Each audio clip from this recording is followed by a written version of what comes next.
Алиса, как измерить АЧХ гитарного звукоснимателя? Вот что нашла в сети. Сопротивление звукоснимателя постоянного току можно измерить при помощи омметра. Для большинства синглов это значение будет лежать в пределах 6-7,5. А для компьютера оно должно быть 8 Вообще, чем больше тем очень сильно. Но при этом, чем больше тем больше плохо, тем больше постоянного тока, тем менее озвучивает звучание дальше. Это все херня. Включи Bluetooth и полезай Сейчас. отсюда.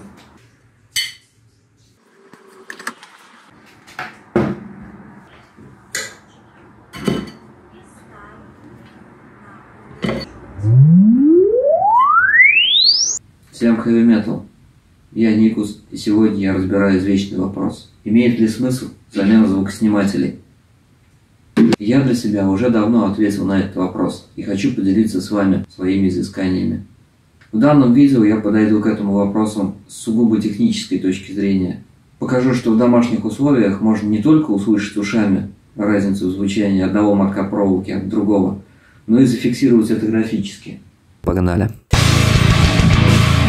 В поисках истины я наткнулся на этот клевый видос, ссылка в описании. Здесь хорошо показано, как точно померить все электрические параметры звукоснимателя. Но за неимением всех этих ништяковых приборов я начал изобретать свой метод. У меня нет цели получить абсолютные значения, я хочу лицезреть на графиках относительную разницу. Вот было и вот стало. Да, что касается непосредственно звука и моих впечатлениях от этого, подписывайся на канал и смотри следующее видео. Минутка теории. В каждом звукоснимателе есть конструктив, который удерживает все это вместе. Магнит, катушка и сердечник. Струна колеблется и вызывает возмущение магнитного потока. Эти изменения магнитного потока вызывают ЭДС в катушке, тем самым преобразуют колебания струны в переменный ток. То, что доктор прописал, втыкаемся в усилок и погнали. Немного о том, как замерять звукосниматель по науке. Замерить магнитное поле и электрические параметры катушки.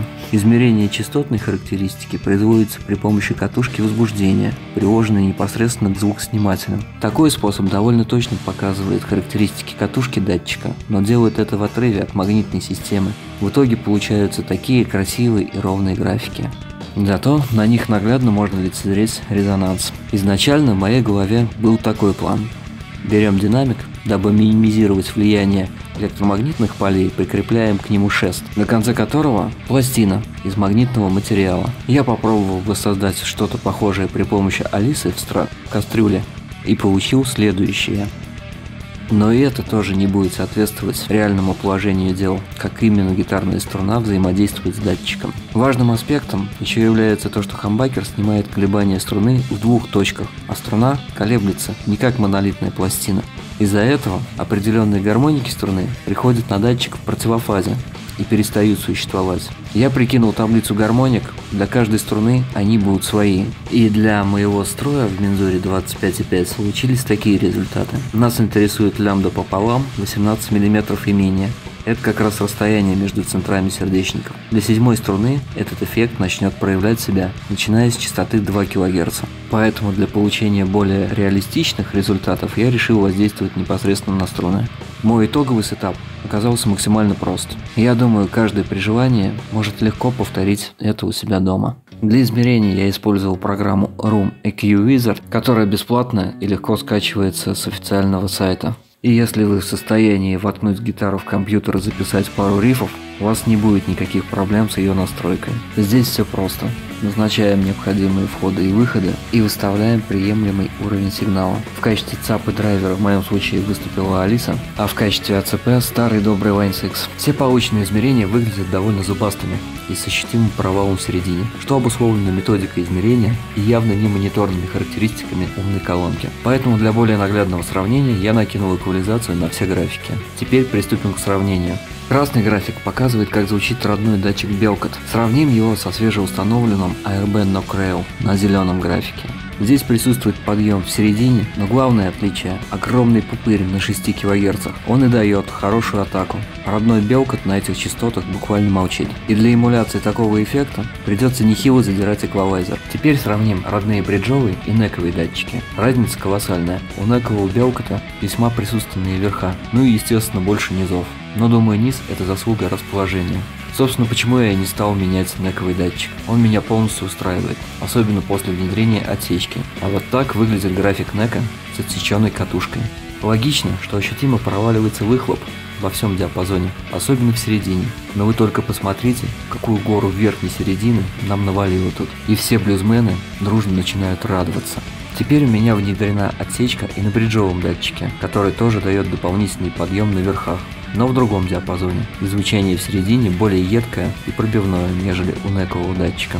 Так, кстати, кому интересна тема отсечек на хамбакерах, у меня уже есть подробный видеоролик по внедрению данной технологии, ссылочка в описании и где-нибудь тут.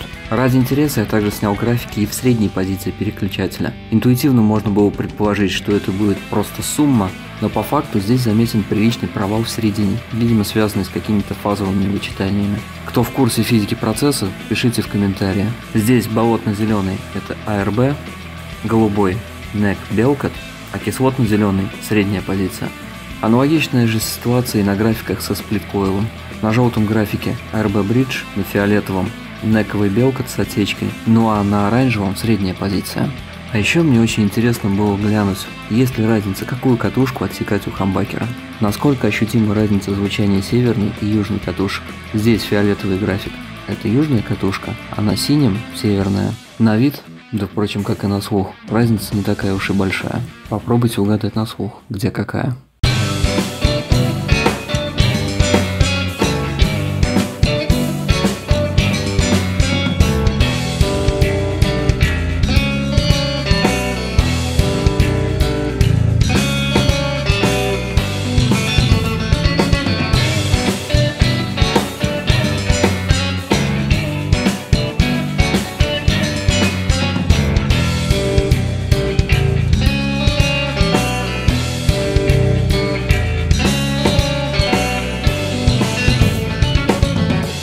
Да, вот еще важный момент при замене звукоснимателя.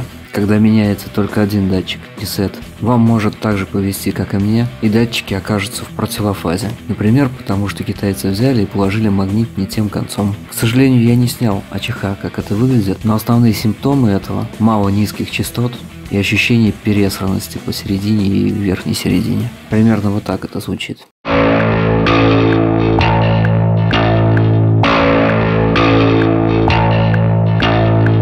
Вот еще небольшой бонус-трек. Насколько сильно влияет на звучание гитары кабель.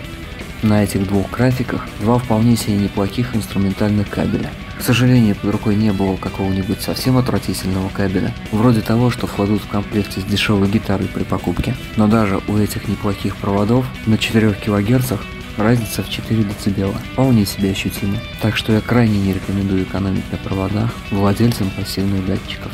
Спасибо за просмотр моего самого нудного ролика. Ставь лайк и подписывайся. В следующий раз услышишь, как все это звучит. Отдельное спасибо Мэтту. Его видеоролики навели меня на праведные мысли для моего эксперимента.